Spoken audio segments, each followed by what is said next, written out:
बिस्मिल्लाहिर्रहमानिर्रहीम। पाकिस्तान और दुनिया भर में देखने वाले सुनने वाले मेरे दोस्त अहबाब को सुल्तान कादिर अल्ताफ़ एडवोकेट का बहुत बहुत सलाम। पिछला मैंने व्लॉग बनाया था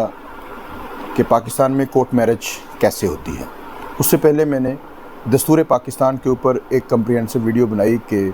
दस्तूर पाकिस्तान की जो क्लासिफ़िकेशन है 1973 की, उसकी मैंने कुछ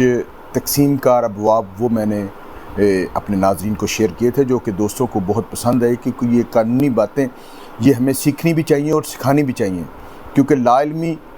किसी सूरत में कानून उसको स्पेयर नहीं करता कि कोई अगर कहे कि मैंने कत्ल कर दिया है तो लेकिन मुझे पता नहीं था कत्ल की सज़ाए मौत है तो मुझे सज़ाए मौत ना दी जाए। तो इसलिए कानून से का बारे में आगाही, कानून के बारे में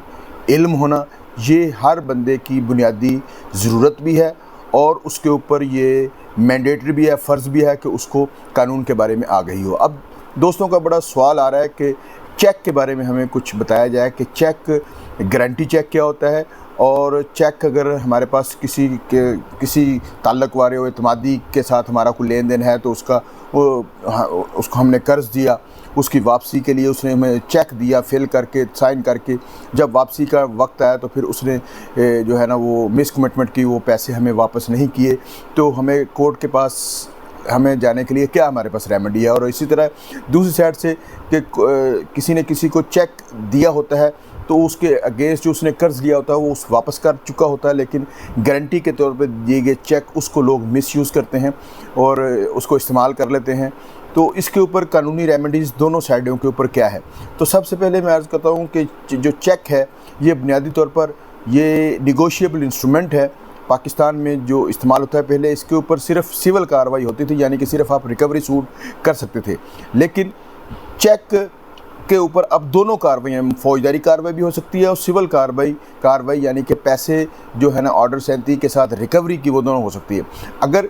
किसी ने आपके साथ से कोई कर्ज़ लिया है और उसकी वापसी के लिए आपको एक चेक दिया जिसके ऊपर डेट मेंशन है और रकम मेंशन है, उसको क्लियर फुलफ़िल करके आपको दिया है, उसको तहरीर और तकमील करके आपको दिया है, तो आपके पास बुनियादी तौर पर उस पैसे को वापस लेने के लिए उस पैसे को वापसी लेने के लिए आपके पास रेमेडी है सिविल की, दूसरी है फौजदारी। तो फौजदारी या सिविल दोनों सूरतों में सबसे पहले आपको वो चेक बैंक में प्रेजेंट करना पड़ता है, और बैंक अगर उसके ऊपर मीमो लगा दे बैंक मुख्तलिफ़ किस्म के एतराज़ात, 17 से 26 एतराज़ात होते हैं कि इसका सिग्नेचर मिसमैच है, फ़ंड इनसफिशेंट है, जो अकाउंट है वो क्लोज्ड है, इस किस्म के बहुत सारे बैंकिंग टर्मिनोलॉजी है। वो कोई भी ऑब्जेक्शन लगा कर अगर चेक आपको वापस कर दे तो उसको बोगस चेक कहा जाता है। उस बोगस चेक के साथ सबसे पहले आप फौजदारी कार्रवाई कर सकते हैं कि आप उस मीमो और चेक की फ़ोटोकॉपी और दरख्वास्त लेकर आप मुतल्लिका SHO जहाँ से वो मीमो लगा होता है उस SHO की जिस जुरिस्डिक्शन या जिस हदूद में वो बैंक मौजूद था उस थाने में आप जाकर आप एक FIR दर्ज कर सकते हैं, जिसको 499F की FIR ताज़ीरात पाकिस्तान, जिसकी सज़ा 3 साल है, वो आप उसके ख़िलाफ़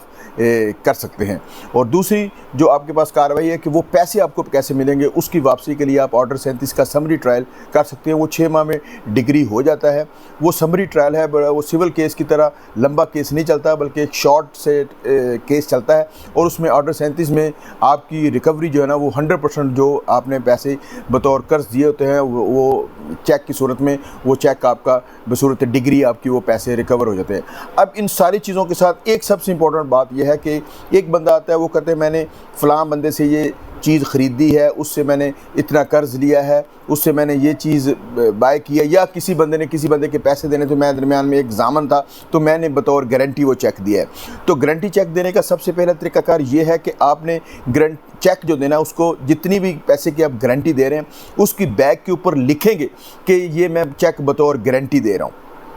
जब वो ज़िम्मेदारी पूरी हो जाएगी तो ये चेक जो चेक बियरर है, यानी जिसके पास वो चेक मौजूद है, वो उस चेक को वापस देने का पाबंद है। अगर वो चेक गारंटी लिया गया चेक वापस नहीं करता, आपने उसके अगेंस्ट जितना भी कर्ज था, जितना भी लेन देन था, जो भी आपके ऊपर फाइनेंशियल मालियाती ज़िम्मेदारी थी वो आपने अदा कर दी, फिर भी वो वापस आपको चेक नहीं करता, तो फिर आप उस चेक की यानी कि उस डॉक्यूमेंट्स की आप कैंसिलेशन का दावा सिविल कोर्ट में दायर कर सकते हैं। जितनी भी अमाउंट का वो चेक है उसके हवाले से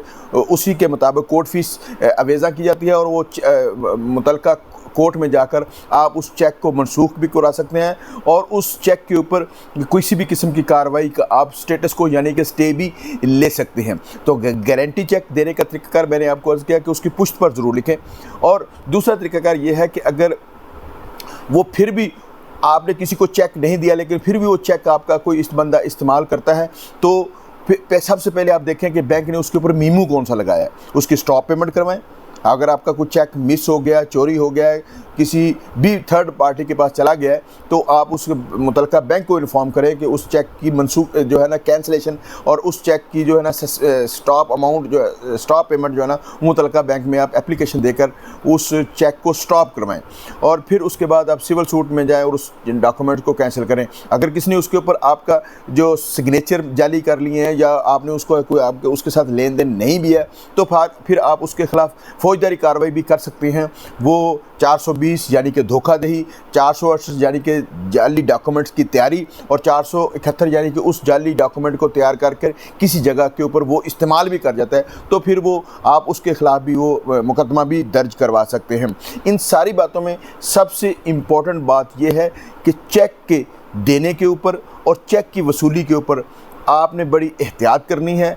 ये इसको कानून की नज़र में प्रिजम्पशन ऑफ ट्रुथ हासिल है यानी कि सच्चाई का दर्जा हासिल होता है। जिसके पास चेक मौजूद होता है कोर्ट इसको प्रज्यूम करती है कि आपने उसकी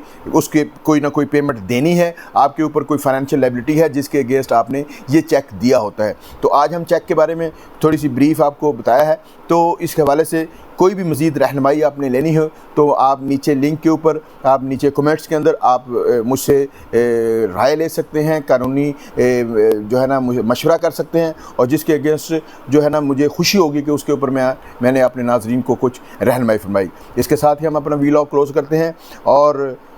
तमाम दोस्तों से गुजारिश करते हैं हमारे इस चैनल का बहुत ख्याल रखिएगा। अगर ये वीडियो आपको पसंद आई तो इसको आगे प्रमोट भी कीजिएगा ताकि लोगों को कानून के बारे में आगाही। बहुत शुक्रिया, थैंक यू वेरी मच।